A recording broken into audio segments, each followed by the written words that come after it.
Okay, so for this video, I wanted to make a video about a service that I commonly use, but it's gaining more traction in the cloud native computing foundation space, if you will. So this is a service named Otterize. I'm going to demonstrate some of the uses of the IAM or automation of IAM using a tool known as workload identity.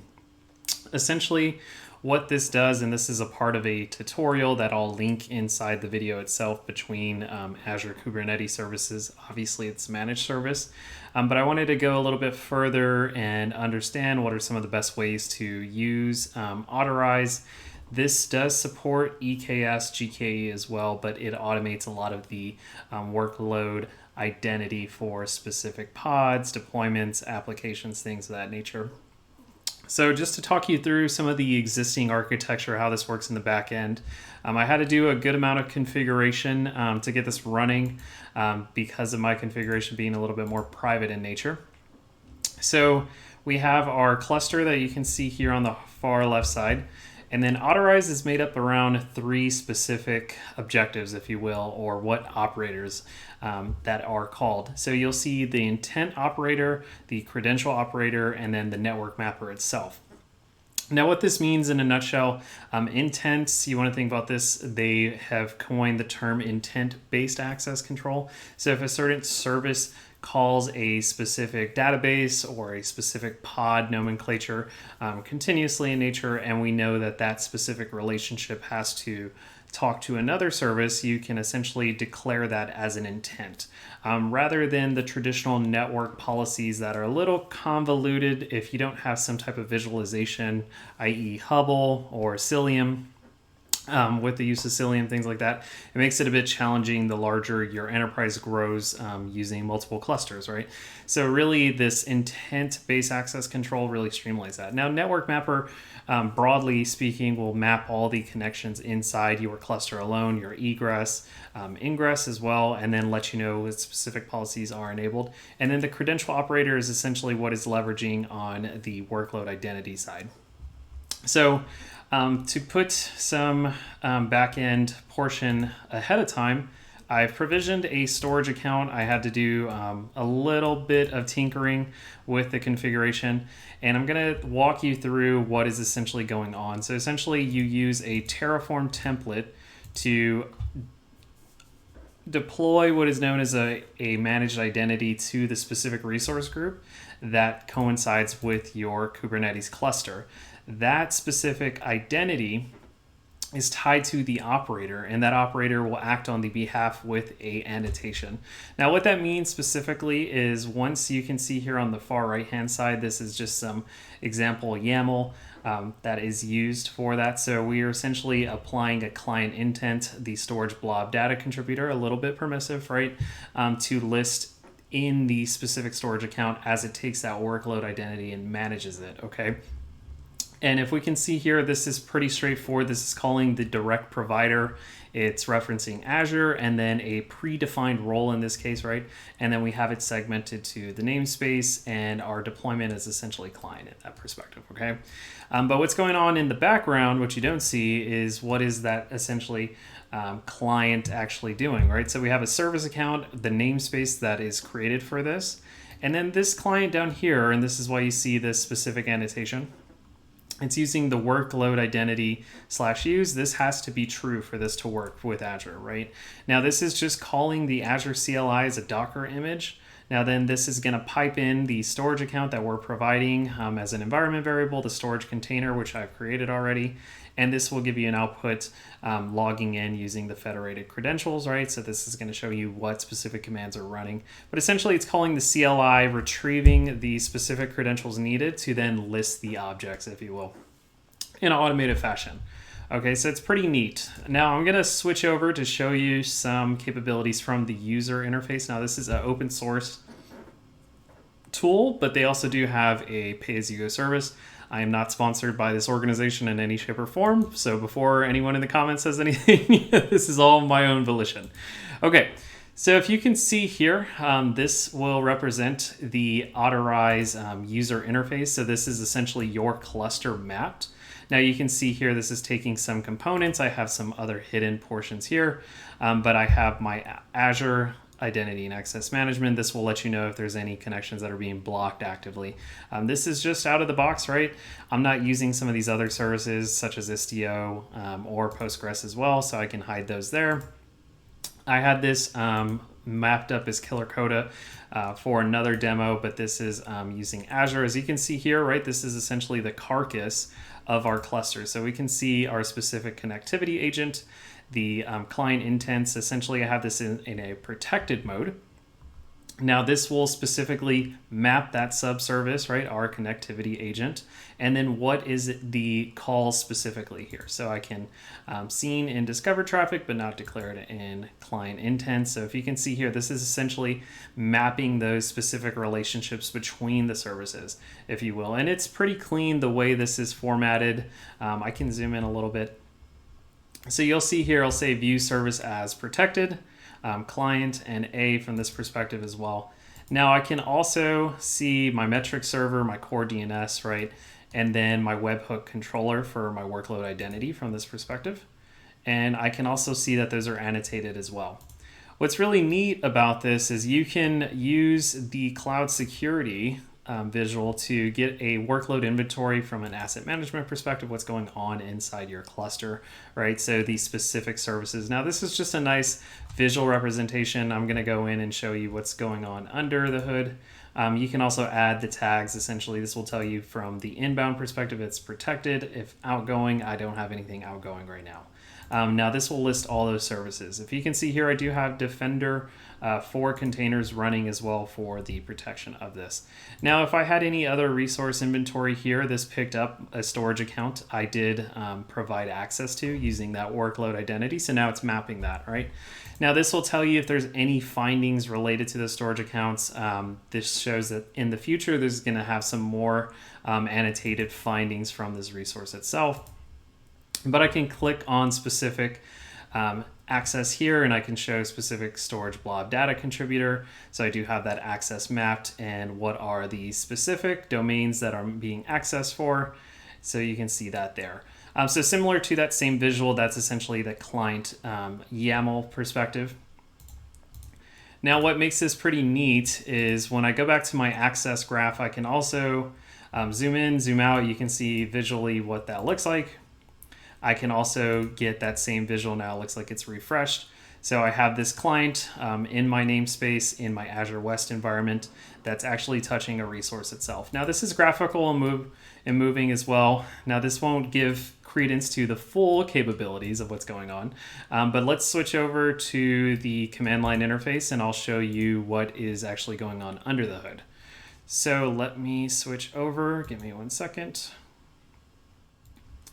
Okay, so you should be seeing, let's run a quick command that I already populated. So I did a kubectl get pods and I'm looking at my namespace Otterize system. So once you deploy this, these are gonna be essentially what is out of the box configured. Once I added the Terraform integration, this populated some other specific resources annotated for that specific Otterize to act on the behalf. So such as the owner being a part of that resource group. So something to be aware of as well, right? But notice that that is limited to the resource scope being the resource group itself. So it can't necessarily go beyond that trust boundary, if you will. So in plain language, what does that mean? If I do kubectl get service accounts and I do a curl all, this should reveal all the service accounts going back to that API server. Gonna grab all the service accounts running currently out of the box, and this will essentially let me know how those services are operating. So you can see here, these are all mapped to the Otterize system, what's gonna be used.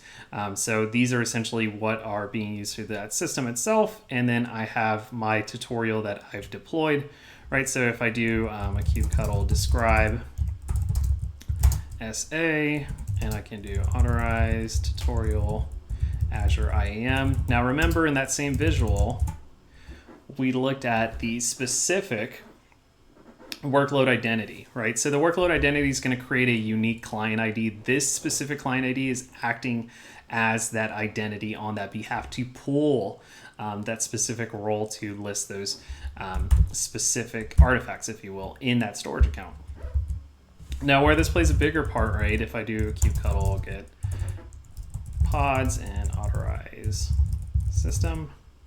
We should see some movement in the pods that are running beneath the hood. Now, everything related to the Otterize system is going to be similar to what you already saw earlier. Now, you'll notice as well, this will have a network sniffer as a part of the containers itself. Now, when I switch back to my visual on the user interface, that's a part of really that access graph. So what you're seeing is essentially that visual representation and then what's going on under the hood, how it actually makes that come alive from that perspective. Now, what I really like about Otterize is it makes it fairly simple out of the box. You can essentially go right here and I can do an assume, default, deny, and it essentially will determine graph red, yellow, green status, assuming there's a default and deny, does not make any changes to your cluster. But you can run in enforcement mode, and this essentially will start protecting the cluster itself. So you can see here, if I toggle that off, it's going to make some quick changes from that perspective. Toggle that back on. Now notice as well, the enforcement goes in two modes, right? Off or on in that perspective. Now there's some excluded services that you'll see here. So if I do internet, this will show me essentially how does it actually reach outbound, right? And then what is possible to reach outbound. So we can see here that the internet is essentially mapped back, those intents specifically. And then the internet is already mapped to the specific domain that I've created, or what is essentially pre-populated with the EKS cluster. Now I can view this service as a server, or I can view it as the client, right? The service doesn't call any specific server. And then I can look at this as internet as well, was actually able to access the internet. So it's very intuitive in the capabilities to really understand what is able to access and then what is that egress route, right? So then we can start applying those protections. Now you can gather many amounts of information. So you can see here, how is it actually reaching outbound, right? What IP is resolved from that perspective. Now you can see all intended clients have access, all clients have declared and applied intents are not being actively blocked at this time, right? Now notice I've just spun this up fairly quickly. So large picture, I wanted to keep this video a little bit short, but want to go back to the architecture. This is one way to automate some of your IAM workloads for specific services. Now you want to understand if you're going to use this, right? What are the existing permissions from a specific service that acts on the behalf of, right? It's important to note that when, at least from the Terraform perspective, it's using some type of Terraform module. That module will declare a owner, and that owner is scoped to RG, the resource group itself. Now you want to think about this. This is your trust boundary, right? So think of this as your specific trust boundary. So as you have this trust boundary, if you want to manage this a little bit further, what I could see is you using something like AKS Fleet Manager broadly in other resource groups, and then it's kind of acting as a vending, if you will. But this will require a little bit more configuration from that perspective. So now when I issue out any type of logs related to a deployment, I can essentially retrieve any documents or specific files that are uploaded to that storage account, acting as that broker boundary without me directly assigning permissions to the individual user from that perspective. Okay. Now, realistically, when you want to think about privileged identity management as it pertains to AKS, broadly, if you're using any form of access controls, if you will, there's obviously the out-of-the-box RBAC, right? Which comes out of every specific vanilla, what I call vanilla Kubernetes, right? So those are going to be our cluster roles, broadly, widely permissive. And then we're going to have our specific roles generalized, limited in scope, right? So things to consider, you're always going to see this specific model, at least from the out of the box, if you have no decision points that you make upon creation, i.e. through Terraform, if you're doing this declaratively. you'll see every CSP, this includes AWS, Google Cloud as well, will always recommend using their type of managed identity from that perspective. And really the key concept is to bring those APIs that are leveraged through other services in a more robust conditional format. So where I could see this is being, if you do make that decision point of, hey, I want to use more out of the box RBAC, but I still want to use some form of just-in-time access privileged identity or workload identity acting on the behalf of specific pods that are labeled with that annotation, this could definitely be a workaround as well. I do think this company is likely going to grow further, especially with network mapping being one of the larger perspectives of people grasping the concepts of network policies broadly. But where it really stands out is this intent-based access control, where I can declare specific intents that you can see that are calling specific services that are known to that specific system. So it makes it very simple to shift a lot of those security concerns to a more straightforward natural language, in my opinion, process for that. So just wanted to call that out, where they're all mapped to one specific visual. If you can see here, that Azure West that I created has now picked up that annotation, so that namespace is now mapped with that service being the storage account from that perspective. You can also segment the specific namespaces, so you can look even further on what is running from that perspective based on those specific services. So if I want to checkbox one of these specifically, I can map that to the environment, and I can use this. And now I have that mapped namespace. So now if I go back to my access graph, I want to say that should change that specifically. If not, I'll have to mess with this a little bit more. But if you can see here, these will tell you fairly quickly what is being accessed, what is not. And you can also exclude the services as well. Let's say you didn't need it for that visual. You're just trying to quickly identify what specific workloads are running. And we can see here what is accessing what, okay? So wanted to create a quick video, give you some background on what Otterize is. Check them out. They have pretty good documentation throughout their website, but they also do have a lot of open source support, and I am a part of their Slack community, so feel free to check them out for your cloud provider as well if you're trying to look at Google IAM or other specific needs.